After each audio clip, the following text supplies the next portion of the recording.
Evo i novog izazova. Ja sam u autu, kao što vidite. Da, ovo je leteći izazov, gde danas radimo na temu umesto ovoga biram mir. Šta to znači? Kada se dešava da smo u stanju straha, u stanju neljubavi, onda možemo reći umesto ovoga biram mir. Naravno da se dešava u duhovnom razvoju, da ćemo dosta raditi na sebi i da ćemo imati razne izazove, kao što je ovaj izazov od 108 dana. Sada, znači, kad radimo više na sebi i intenzivnije, onda naravno da se dešavaju neke stvari koje moramo da očistimo i da ih se rešimo.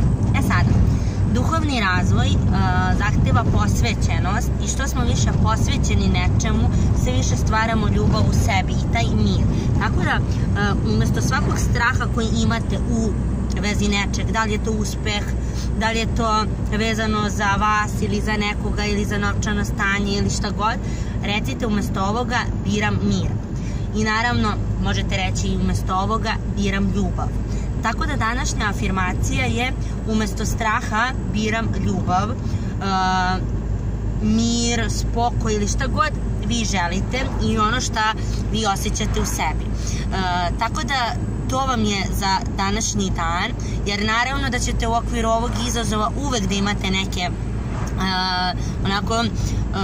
brige, jer kao što smo rekli, briga je molitva za haos, a mi ne želimo brigu i haos, mi želimo mir i ljubav.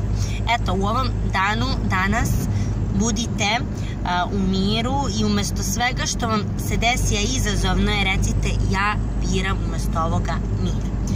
Ako vam je ovo zanimljivo, lajkujte, podelite, prijavite se na kanal da biste dobijali obaveštenja i idemo u 3. nedelju izazova i svima koji su u okviru ovog izazova ja bih želela da čestitam, jer uspeli smo da stignemo ovoliko i idemo do 108 dana zajedno.